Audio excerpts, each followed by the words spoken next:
Good morning everyone. कैसे हो आप लोग।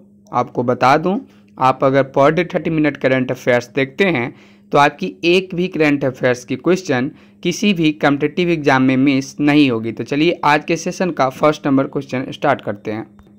खबरों में रहा येलो गोल्ड 48 क्या है। ऑप्शन ए में है स्वर्ण, ऑप्शन बी तरबूज, ऑप्शन सी सेब, ऑप्शन डी केला। इसका सही आंसर हो जाएगा ऑप्शन बी तरबूज। येलो गोल्ड 48 एक तरबूज है। जर्मन एग्रोकेमिकल्स कंपनी बेयर ने भारत में सेमिनस ब्रांड के तहत पहली बार पीले तरबूज की किस्म येलो गोल्ड 48 लॉन्च की है। आपको बता दें, सेमिनस एक ब्रांड है जो आधुनिक विज्ञान तकनीक के तहत सब्जी या अन्य खाद्य पदार्थ की पैदावार में अधिक उपज के साथ उनकी गुणवत्ता बनाए रखने में सहायता करती है। 2 वर्ष के ट्रायल के बाद इसे भारत में लॉन्च किया गया है। इसे उगाने से किसानों को बेहतर रिटर्न मिल सकता है। इसमें रोग लगने की कम आशंकाएं हैं। आपको बता दें कि बेयर कंपनी सेमिनिस ब्रांड के तहत भारत में तरबूज की 5 किस्में की ऑफर करती है। तो इस तरह से इसका आंसर हो जाएगा ऑप्शन बी तरबूज। अब हम बढ़ते हैं नेक्स्ट क्वेश्चन की ओर। तो नेक्स्ट क्वेश्चन है, स्वामित्व योजना अक्सर खबरों में रहती है। इसके संदर्भ में निम्नलिखित कथनों पर विचार कीजिए। फर्स्ट पॉइंट है, इसका नोडल मंत्रालय पंचायती राज मंत्रालय है। सेकेंड पॉइंट है, यह एक केंद्रीय प्रायोजित योजना है। उपयुक्त में से कौन से कथन सत्य है। ऑप्शन ए में है केवल 1, ऑप्शन बी केवल 2, ऑप्शन सी 1 और 2 दोनों, ऑप्शन डी ना तो 1 और ना ही 2। तो इसका सही आंसर हो जाएगा ऑप्शन ए केवल 1। इसका नोडल मंत्रालय पंचायती राज मंत्रालय है। चलिए इसके बारे में डिटेल्स में जानते हैं। असम सरकार ने राज्य के स्वामित्व योजना के कार्यान्वयन के लिए सर्वे ऑफ इंडिया के साथ समझौता ज्ञापन पर हस्ताक्षर किए हैं।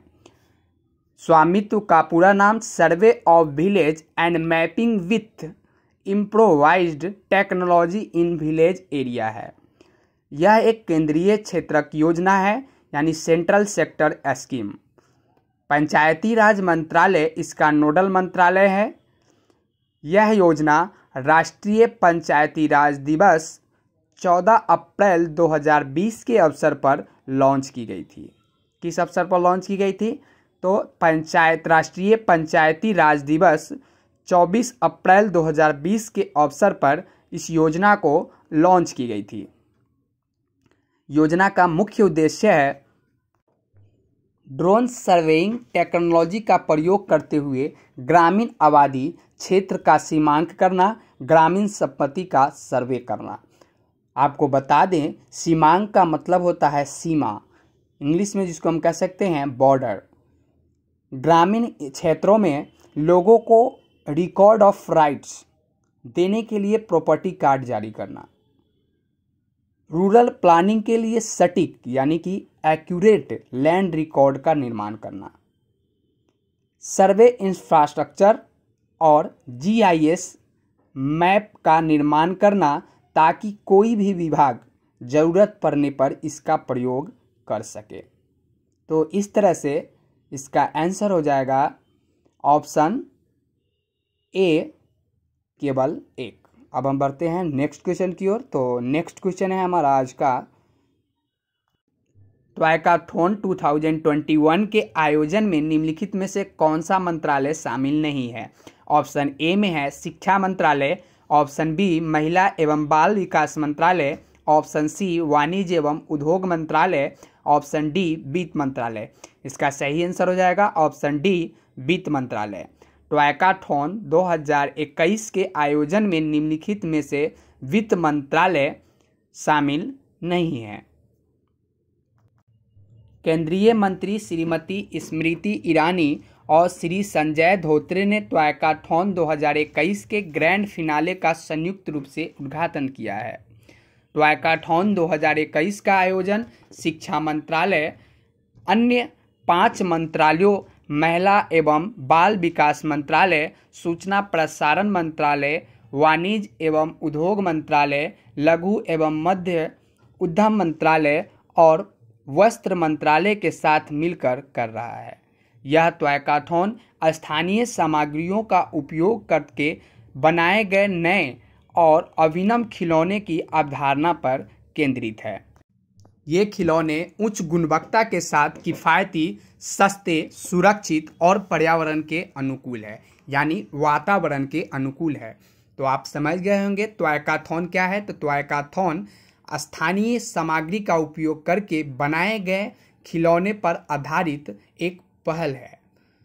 टॉयकाथॉन 2021 का लक्ष्य भारत में खिलौना उद्योग को बढ़ावा देना है।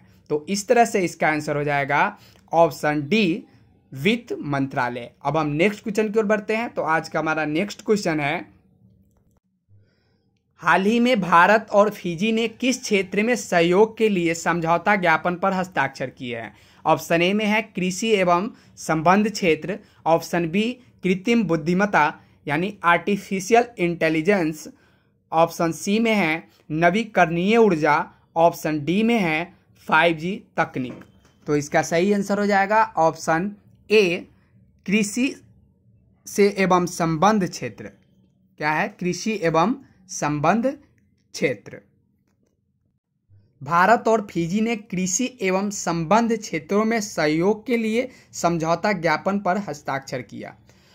भारत और फिजी के बीच सौहार्दपूर्ण एवं मैत्रीपूर्ण संबंध पारंपरिक सम्मान, सहयोग और मजबूत सांस्कृतिक संबंधों पर आधारित है। यह समझौता दोनों देशों के बीच बहुआयामी सहयोग को मजबूती देने की दिशा में एक मील का पत्थर साबित होगा। इस समझौता के तहत डेयरी उद्योग विकास, चावल उद्योग विकास, रूट क्रॉप विविधीकरण, जल संसाधन प्रबंधन, नारियल उद्योग विकास, खाद्य प्रसंस्करण उद्योग विकास आदि क्षेत्रों में सहयोग किया जाएगा। तो आप समझ गए होंगे कि किस लिए भारत और फिजी के बीच समझौता ज्ञापन पर हस्ताक्षर किए गए हैं। कृषि एवं संबंध क्षेत्रों के लिए, जिनका मेन मकसद है कृषि क्षेत्र में बढ़ावा करना, उनका सहयोग करना। इस समझौता के अंतर्गत योजना तैयार करने के लिए एक संयुक्त कार्यकारी समूह की स्थापना होगी। यह कार्यकारी समूह हर 2 साल में एक बार बारी बारी से भारत और फिजी में बैठक करेगा। फिजी दक्षिणी प्रशांत महासागर में स्थित एक द्वीपीय देश यानी आइसलैंड नेशन है। यह ऑस्ट्रेलिया के उत्तर पूर्व और न्यूजीलैंड के उत्तर में स्थित है। तो इस तरह से इसका आंसर हो जाएगा ऑप्शन ए, कृषि एवं संबंध क्षेत्र। नेक्स्ट क्वेश्चन है, सुर्खियों में रहा उपन्यास द स्टार्टअप वाइफ के लेखिका कौन है? ऑप्शन ए में है चेतन भगत, ऑप्शन बी में है असीम त्रिपाठी, ऑप्शन सी में है तस्लीमा नसरीन, ऑप्शन डी में है तहमीमा अनम। इसका सही आंसर हो जाएगा ऑप्शन डी, तहमीमा अनम। तो द स्टार्टअप वाइफ की लेखिका हो गई Tahmima Anam. Penguin Random House India द्वारा द स्टार्टअप वाइफ उपन्यास प्रकाशित किया गया है। इस उपन्यास की लेखिका ब्रिटिश बांग्लादेशी लेखिका तहमीम अनम है। यह उपन्यास एक तेज कंप्यूटर कोडर आशा राय की कहानी है। उपन्यास में बताया गया है कि कैसे वह पुरुष प्रधान तकनीकी की दुनिया में बड़ी सफलता प्राप्त तो कर लेती है और फिर भी खुद को इस प्रक्रिया में अपनी आवाज़ खोती हुई पाती है। तहमीम अनम की अन्य प्रसिद्ध कृतियाँ ए गोल्डन एज, द गुड मुस्लिम एवं द बोन्स ऑफ ग्रेस है। तो ये ब्रिटिश लेखिका जो लिखी है तहमीम अनम, ये कंप्यूटर कोडर आशा राय की स्टोरी पर आधारित है। तो इस तरह से इसका आंसर हो जाएगा option D, Tahmima Anam. Next question है, Reuters institute digital news report 2021 के मुताबिक खबरों पर विश्वास करने के मामले में भारत को कौन सी रैंक मिली है? ऑप्शन ए में है 11वीं, ऑप्शन बी में है 27वीं, ऑप्शन सी में है 31वीं, ऑप्शन डी में है 45वीं। इसका राइट आंसर हो जाएगा ऑप्शन सी 31वीं। Reuters institute digital news report 2021 जारी की गई है। इस रिपोर्ट के मुताबिक न्यूज पर विश्वास करने के मामले में 46 देशों में भारत 31वें स्थान पर है। भारत में केवल 38% लोग ही खबर पर विश्वास करते हैं। फिनलैंड में सबसे ज़्यादा लोग न्यूज़ पर विश्वास करते हैं, जबकि अमेरिका में सबसे कम। फिनलैंड में 65%, जबकि अमेरिका में 29% लोग ही न्यूज़ पर विश्वास करते हैं। यह पहली बार है जब भारत को मुख्य रिपोर्ट में शामिल किया गया है।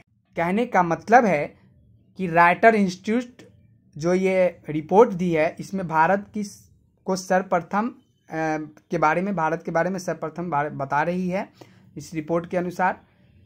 और ये भारत के 38% लोग ही कोई भी न्यूज़ खबर पर फेथ करते हैं।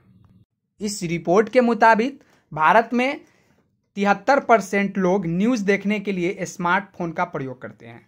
यह रिपोर्ट 46 देशों के मीडिया मार्केट के सर्वे पर आधारित है।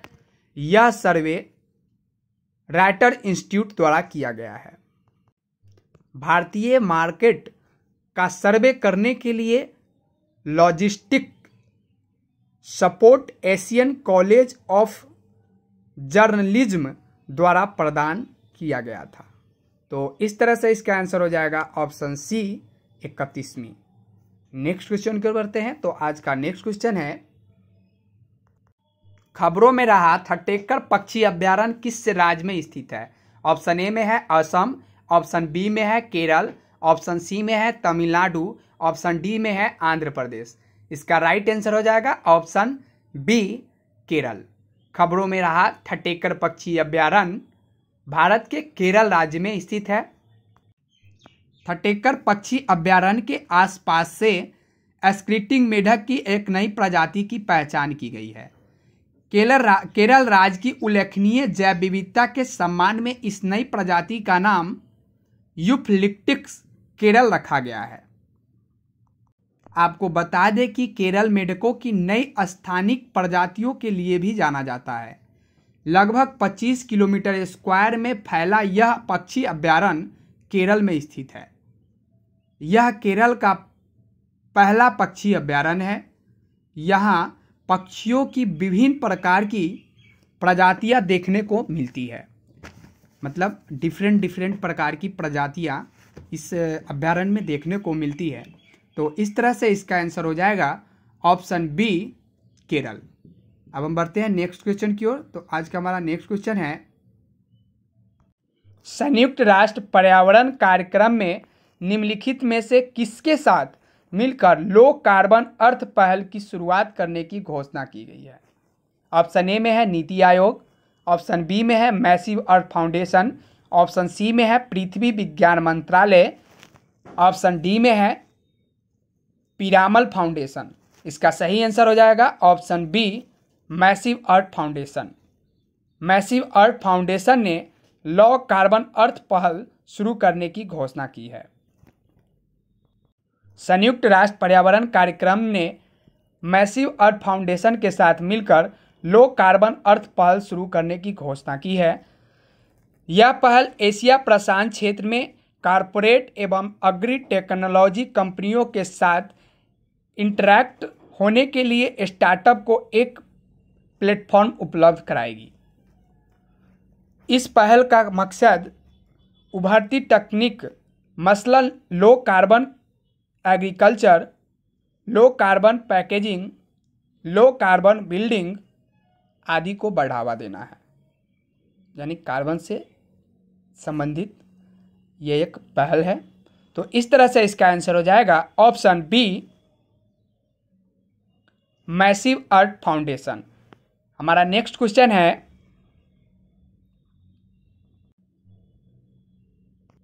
आज श्यामा प्रसाद मुखर्जी की 68वीं पुण्यतिथि है। वह देश के पहले डैश मंत्री थे। ऑप्शन ए में है शिक्षा मंत्री, ऑप्शन बी में है उद्योग मंत्री, ऑप्शन सी में है गृह मंत्री, ऑप्शन डी में है वित्त मंत्री।